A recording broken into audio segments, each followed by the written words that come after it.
I know. Is the link posted now? Huh? Yeah, 6:30 or 2.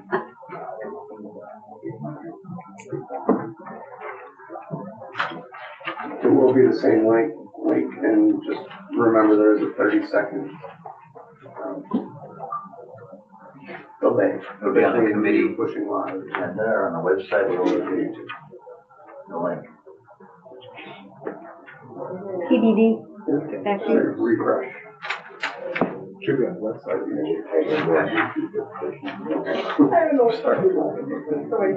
I believe we're live.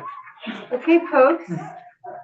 We believe we are live. Welcome back to the House Committee on Energy and Digital Infrastructure, experiencing a ironic technological glitch that was initially diagnosed by one of our members and repaired with duct tape for now.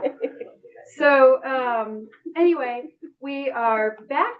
We're gonna, I think, allow our guests to re-identify themselves for the record, pick up where you left off. We'll take some questions, and then I think that we will probably reconvene next week. So if you can identify yourself, please, for the record. For the record, my name is Carrick Johnson. I'm Commissioner of the Department of Public Service. Hunter Thompson, Director of Telecommunications and Connectivity for the Department of Public Service. Thank you so much. And I believe that we were talking about cell coverage. We were talking about cell coverage, and I was about to get into my stump speech to tell you why cell coverage is so important for the state of Vermont.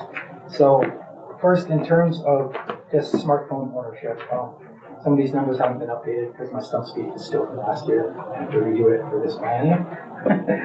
2011 to 2021, the Pew Research Center indicated that cell phone ownership rose from about 35% to 85%. So in the past 10 years, we had a 50% jump just in the number of people who have cell phones.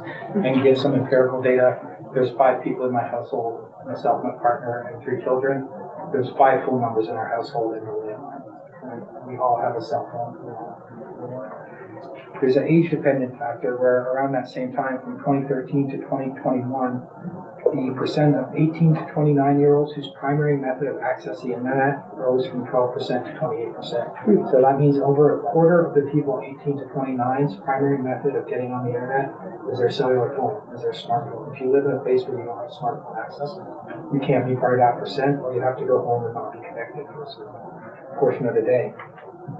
We have educational dependence. 2013 to 2019, we found that less people who had less than a high school education, citizens with less than a high school education, were dependent on a cell phone for internet access at a rate of 32%.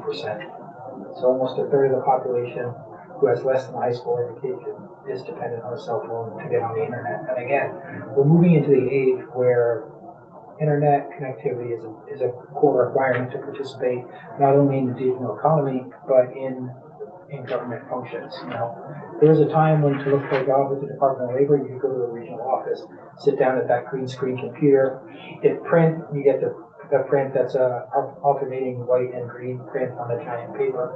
Now it's all online. You have to be registered online to collect benefits. In order to apply for unemployment benefits, you go through an online application. In order to file your weekly claim after you get unemployment benefits, you go online and you file that certification. In order to enter your work source so that your benefits can be paid on that week, you have to go online and you have to enter the 3 people to stop work. Similarly, the Department of Motor Vehicles. There was a time where you walked into the DMV, you grabbed a number and you waited in the hallway. Now you go online, you schedule your appointment with the DMV and your wait time is down to 5 or 10 minutes, as opposed to most likely at the beginning of the month or the end of the month. You can go in there, and I think I spent up to an hour and a half to register a motorcycle at one point. So I wanted to get it on the road so bad. Take your number and sit there and wait. There's other things like addiction and recovery. So for people who are in medical assisted therapy, medical assisted recovery within the state of Vermont, oftentimes in order for them to receive their medication, they need to be told to come in to do a urinalysis test. they're notified by that test and that test requirement through a text message. If these people don't have cell phones, if they don't have internet access, if they don't have cell phone coverage, participating in this is so much harder. There's huge healthcare concerns associated with not being connected to the internet. And those concerns, where they fall on the more at-risk populations, and as we've seen, those populations are more dependent on their cell phone for internet connectivity. Going a little bit, COVID really illuminated the digital divide. I had a child who was sent home and at the time in fourth grade or maybe fifth from COVID, and his teacher was not really connected. She was one of the best teachers I have ever seen, ever worked with. But when he was sent home, we're lucky we had internet access. You know, there was 30% of the students who went home to their house and they didn't have internet access. They weren't able to get on Google Docs, Google Classroom to get their assignments, to do their work, to turn it in. And there's quite honestly a year and a half of lost education for a lot of people due to that issue, due to COVID, due to the lack of internet. What if any income do you have on cell phone ownership or access in Vermont by income? Uh-huh. Are you getting, oh, sorry. No, Proceed. I think I've got that. I compiled all my notes, but I've got that one. Oh, here we go. Income dependence. So under $30,000, income under $30,000 whose primary access to the internet is a cell phone is about 27%. If you're in an income threshold of $30,000 to $50,000, your primary use of a cell phone to access the internet is 19%. So that means that 46% of the people who make under $50,000 a year are dependent on their cell phone just to get on the internet to perform basic functions. Thank you. That's my stump speech. I'll get all these numbers updated. You'll hear it again anytime you talk to me, but this is one thing I'm passionate about. I came to the Department of Public Service because I wanted a change. I wanted a chance to advocate for people. I wanted a chance to try to make a difference in the state of Vermont. I think I can do that by trying to help get cell phone access and internet access throughout the state. You know, I mentioned my motorcycle, registering motorcycle. There's still large amounts of road that I ride by the Fairleigh area, or going up the Gap at Roxbury, where there's no access. This is a public safety issue, especially the Roxbury Gap in the winter. Not that I'm on my motorcycle, but I've talked to these people. Roxbury Gap, they say at least 4 or 5 cars go off in the winter. These people have to walk miles down until they hit the first house so that they can call and say, hey, my car's in the ditch. I need someone to come tow me out. So you need snow tires. You probably shouldn't be in the gap anyway. You know, the lack of this access is a clear public safety issue. I'm sorry. Representative Campbell. I just got a clarification question. You said 46% of folks under $50,000 income a year use their cell phone as their primary access to the internet. They don't have a computer, laptop or something at home. That's correct, Senator. That's a nationwide number. That's not a Vermont specific number. Oh, I see. Okay. That's a nationwide number. Oh, Yes. okay. Yeah. I think that's really important to understand, because for those of us who have computers and have Wi-Fi, it's so much easier to get on the internet, with a computer. So you look especially, and I think everybody's kind of aware of the unhoused population in Montpelier. Yeah. One of the primary things you need to have internet at your house is a house. Right? So we have a whole population of people who are not even eligible to get that kind of connectivity, whether it's through Wi-Fi or whether it's through Comcast or Charter or whatever provider you have. Yeah, thanks. Doug Morrow? Quick follow-up question. So you started talking about the solutions, the smaller towers, whatnot. Can you just flesh that out a little bit? Like, who's responsible? How do we get those built? I'll read the 10-year plan over the weekend. But just the top level version of, like, are the utilities, the carrier's going to do this? Is the state's going to do this? Is some combination thereof? A third party? What does that look like? I believe, and yes, the 10-year plan took about, I think, 15 or 16 months to write. I don't expect it to be ready this afternoon. I expect that getting ubiquitous cell phone coverage in the state of Vermont will be similar to the electrification of Vermont, and it will have to be a public-private partnership where we work together with the CUDs providing the last mile backbone for the backhaul. We work with private industry to help put up the antennas. We work with municipalities, try to get some funding together to find the gaps that need to be closed and that are most important for them to close. And we work with the state government to do what we can as regulators and as advocates to make this happen.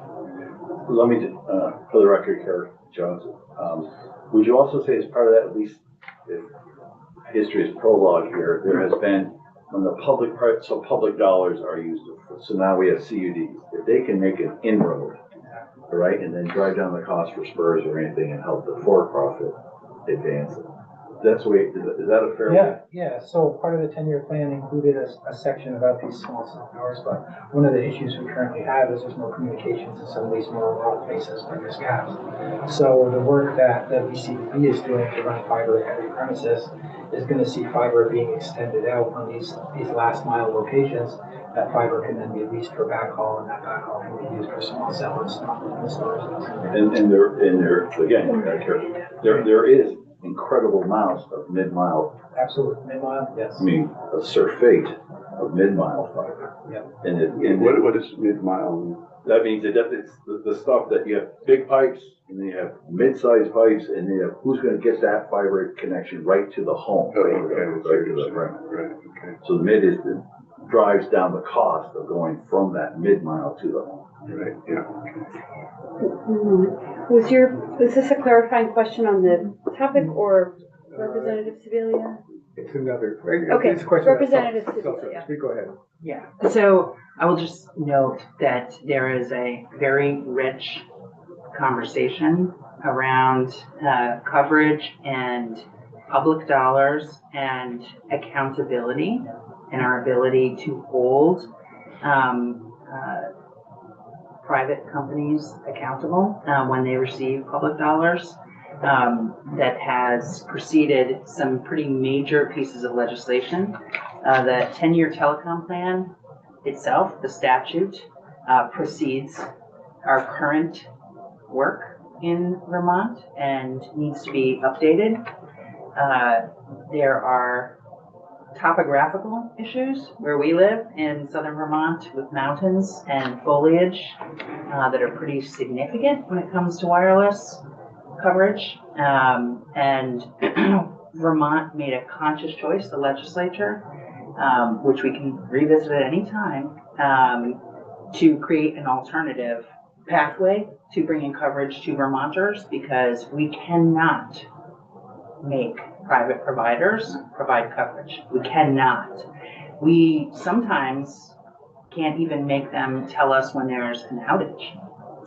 So, for instance, I have reached out to Director Thompson and his predecessor on multiple occasions when there have been cell outages, pretty significant ones in rural places, and no one knew. And maybe I knew before the department knew, which seems like a public safety issue. So I would just, my point for the committee is there's a big accountability issue that connects to all of this.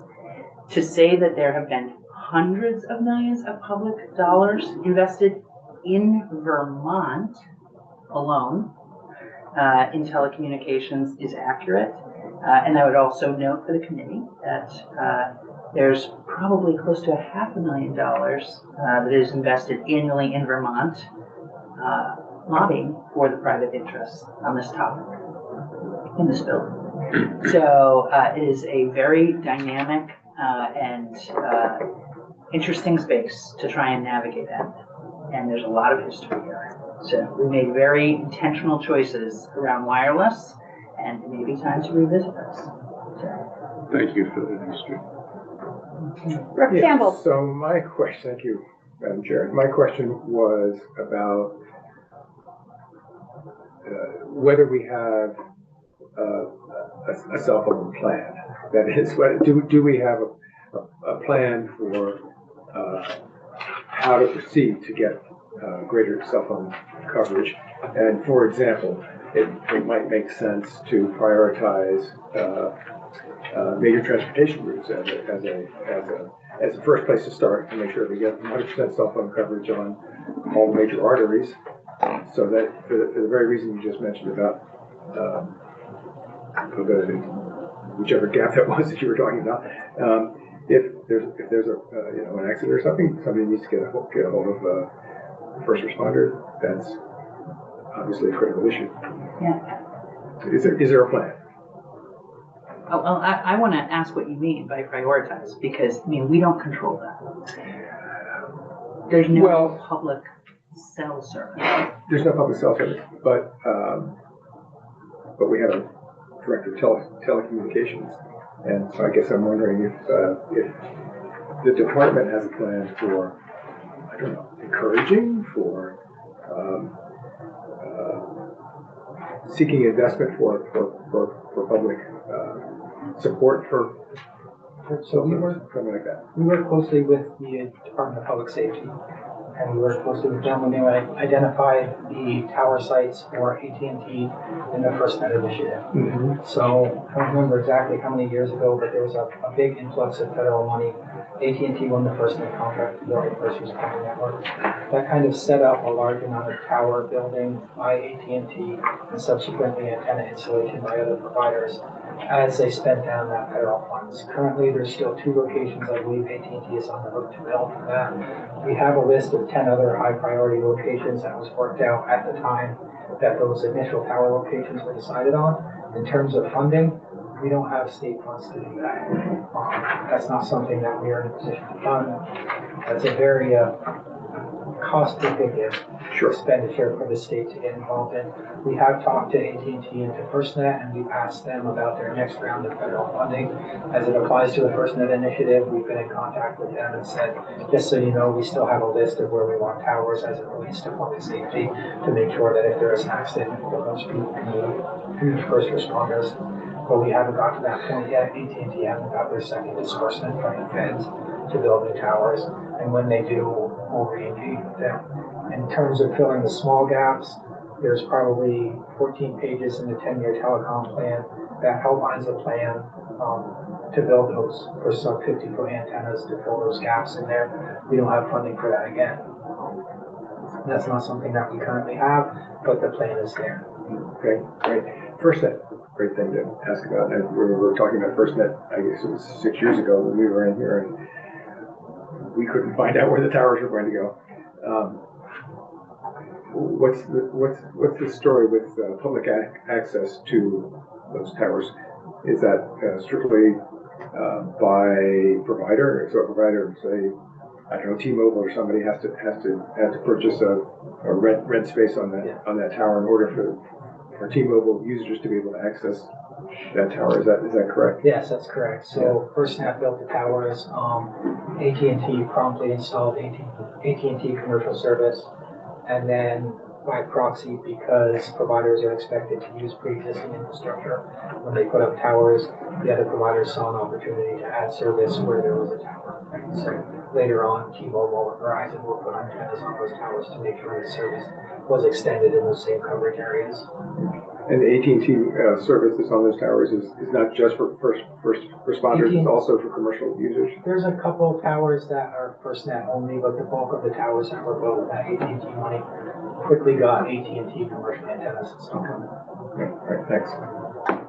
So, could be just me, but speaking of the digital divide, I'm having one right now.